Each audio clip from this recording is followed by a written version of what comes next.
আমরা তো সকলেই অজু করি। আমরা কি জানি অজু করার সময় এমন দুইটি দোয়া আছে, যেই দুইটি দোয়া পড়লে আল্লাহ রাব্বুল আলামিন এত খুশি হয়, আপনার অভাব দূর করে দিবেন, আপনার বাড়ির মধ্যে প্রশস্ততা দান করবেন, আপনার গুনাহ আল্লাহ তাআলা মাফ করে দিবেন। এমনটাই রাহমাতুল লিল আলামিন নবীজি বলেছেন।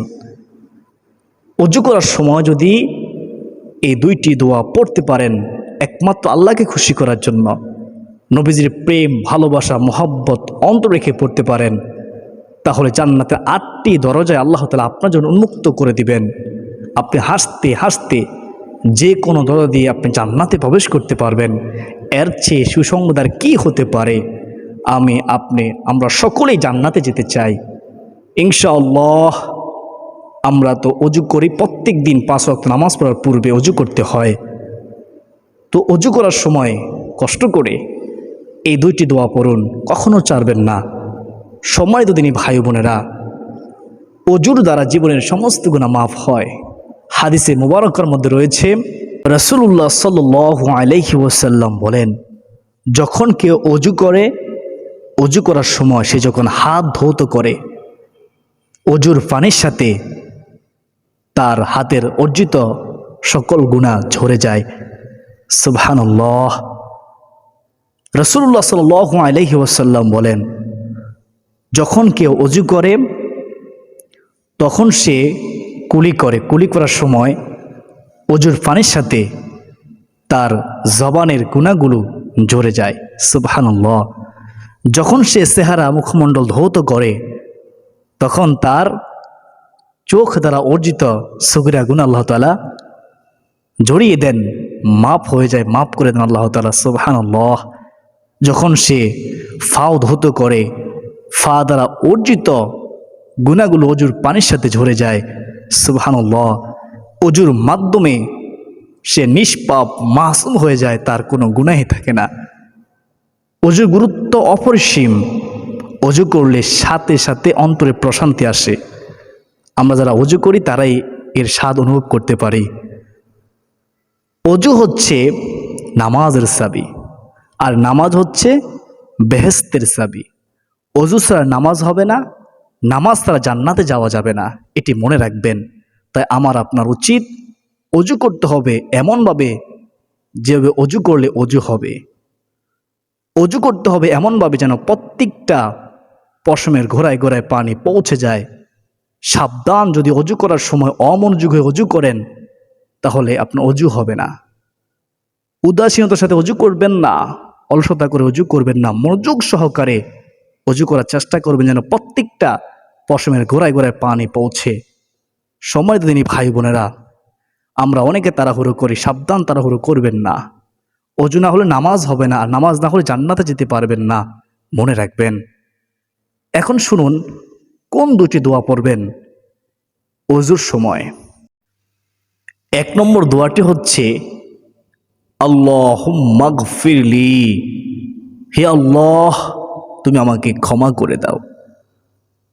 আল্লাহুম্মা গফিরলি যানবি, আমার গুনাহগুলো তুমি ক্ষমা করে দাও। ওয়াসি'লি ফি দারি, হে আল্লাহ তুমি আমার বাড়ির মধ্যে প্রশস্ততা দান করো। ওয়াবারিকলি ফি রিজকি, এর অর্থ হলো, হে আল্লাহ তুমি আমার রিজিকের মধ্যে বরকত দাও, আমার অভাব দূর করে দাও। সুবহানাল্লাহ বিহামদিহি সুবহানাল্লাহিল আযীম। এই দোয়াটি কখন পড়বেন? যখন অজু শুরু করবেন। অজু শুরু করার সময় আপনি প্রথমত একটি দোয়া পড়বেন, বিসমিল্লাহি আলহামদুলিল্লাহ, তারপর অজু শুরু করবেন। অজুর মাঝে মাঝে আপনি এই দোয়াটি পড়বেন, আল্লাহুম্মা গফিরলি যানবি ওয়াসি'লি ফি দারি ওয়াবারিকলি ফি রিজকি। এই দোয়াটি যতক্ষণ অজু করবেন, অজুর মাঝে মাঝে আপনি এই দোয়াটি পড়তে থাকবেন, বিশ্বাস রেখে পড়বেন। কত সুন্দর দোয়া, কত সুন্দর অর্থ আপনারা আশা করি বুঝতে পেরেছেন। এই দোয়াটি স্বয়ং রাসূলুল্লাহ সাল্লাল্লাহু আলাইহি ওয়াসাল্লাম পড়তেন, সাহাবায়ে কেরামগণ পড়তেন। আমরা পড়ার চেষ্টা করব। আজ থেকে নিয়ত করুন যে যতদিন অজু করব, অজু করার সময় এই দোয়াটি পড়ার চেষ্টা করব। মনে রাখবেন, শয়তান আপনাকে এই আমলটি থেকে গাফেল করে দিবে, কারণ শয়তান জানে এই দোয়াটি এমন একটি দোয়া যে দোয়াটি পড়লে 3টি পুরস্কার পাবেন, আল্লাহ তাআলা আপনাকে দান করবেন। আপনার রিজিকের অভাব দূর হয়ে যাবে, সংসারে বরকত হবে, বাড়ির মধ্যে প্রশস্ততা আসবে, শয়তান ওই বাড়িতে প্রবেশ করতে পারবে না, আপনার গুনাহগুলো আল্লাহ তাআলা মাফ করে দিবে। তাই আপনাকে সলে বলে কৌশলে যেইভাবে হোক এই প্রযুৎপূর্ণ দোয়াটি থেকে গাফিল করে দিবে।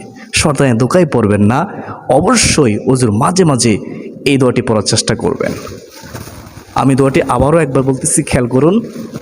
আল্লাহুম্মা গফিরলি, আল্লাহুম্মা গফিরলি যানবি, আল্লাহুম্মা গফিরলি যানবি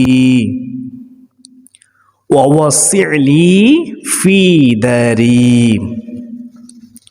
ওয়া ওয়াসি'লি ফি দারি, সর্বশেষ অবারিকলি ফি রিজকি।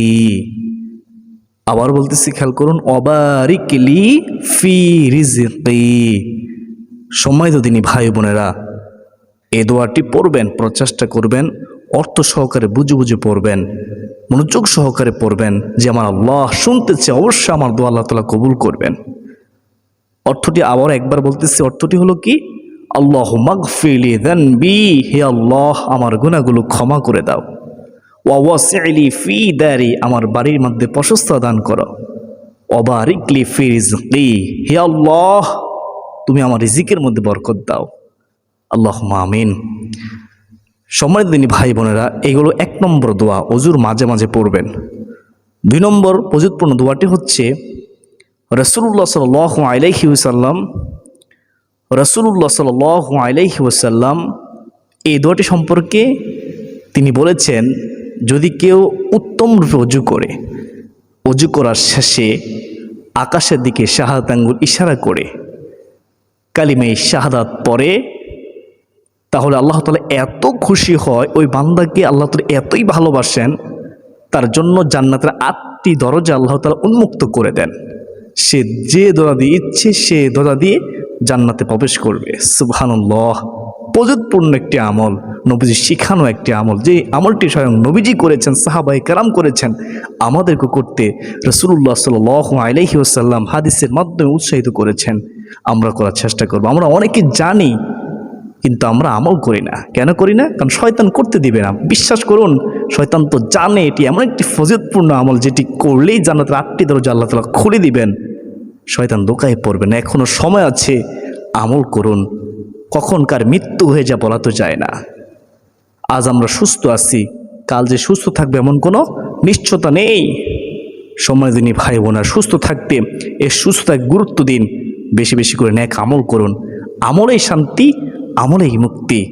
আমল করবেন, অন্তরে শান্তি আসবে, আল্লাহ খুশি হবে, আল্লাহ রাসূল খুশি হবে।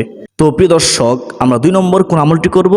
2 নম্বর আমলটি হচ্ছে উত্তম রুজু করার শেষে শাহাদাত আঙ্গুল আকাশের দিকে ইশারা করে আমরা কালিমে শাহাদাত পড়ব। এভাবে পড়ব, আশহাদু আল্লা ইলাহা ইল্লাল্লাহু ওয়াহদাহু লা শারীকা লাহু ওয়া আশহাদু আন্না মুহাম্মাদান আবদুহু ওয়া রাসূলুহু। অনেকে কালিমে শাহাদাত শুদ্ধ করে পারেন না, শিখে নেবেন। আমি আবার বলতেছি, খেয়াল করুন। আকাশের দিক শাহাদাত আঙ্গুল ইশারা করে এই কালিমা শাহাদাতটি পড়বেন। আশহাদু আল্লা ইলাহা ইল্লাল্লাহু ওয়াহদাহু লা শারীকা লাহু ওয়া আশহাদু আন্না মুহাম্মাদান আবদুহু ওয়া রাসূলুহু। আল্লাহ তাআলা আমাকে, আপনাকে, আমাদের সকলকে ওযু করার সময় উত্তম রূপে ওযু করার তৌফিক দান করুন। ওযু করার সময় এই 2টি দোয়া পড়ার তৌফিক দান করুন। শয়তানের ওয়াসওয়াসা, কুমন্ত্রণ থেকে আল্লাহ তাআলা আমাদেরকে হেফাজত করুন। শয়তান যেন আমাদেরকে ধোঁকা দিয়ে এই 2টি দোয়া পড়ার থেকে গাফিল করতে না পারে, আল্লাহ তাআলার কাছে আমরা সাহায্য চাই। আল্লাহ তুমি আমাদেরকে তৌফিক দাও, আল্লাহুম্মা আমিন। সুপ্রদিনী ভাই বোনেরা, চেষ্টা করবেন নিজেও আমল করার এবং অন্যকে আমলের প্রতি উৎসাহিত করার। মনে রাখবেন, আপনি যদি কোনো আমল করেন এবং অপরকে আমল করার জন্য উৎসাহিত করেন, তাকে যদি শিখান, সে যদি আমলটি করে, তার আমলনামা যে সওয়াব হবে, আপনার আমলনামা ঠিক সমপরিমাণ সওয়াব হবে। আল্লাহ খুশি হবে, আল্লাহ রাসূল খুশি হবে। সম্মানিত দিনী ভাই বোনেরা, সর্বশেষ একটি কথা না বললে নয়, সেটা হচ্ছে অবশ্যই আপনাকে হালাল খাদ্য গ্রহণ করতে হবে। যদি আপনি চান আপনার আমল কবুল হোক, দোয়া ইবাদত কবুল হোক, তাহলে অবশ্যই আপনাকে হালাল খাদ্য গ্রহণ করতে হবে, হারাম থেকে বেঁচে থাকতে হবে, সুদ থেকে বেঁচে থাকতে হবে, ঘুষ থেকে বেঁচে থাকতে হবে, অপরের হক নষ্ট করা থেকে বেঁচে থাকতে হবে, জবানকে পবিত্র রাখতে হবে। তাহলেই আল্লাহ খুশি হবে, আপনার আমল কবুল হবে, বৃথা যাবে না ইনশাআল্লাহ। আল্লাহ রাসূলের কথা সত্য, অবশ্যই আপনার জিন্দেগি পাল্টে যাবে ইনশাআল্লাহ। আজকে পর্যন্ত সকলে সুস্বাস্থ্য কামনা করে বিদায় নিচ্ছি। ওমা আলাইনা ইল্লাল বালাগ। আসসালামু আলাইকুম ওয়া রাহমাতুল্লাহি ওয়া বারাকাতুহু।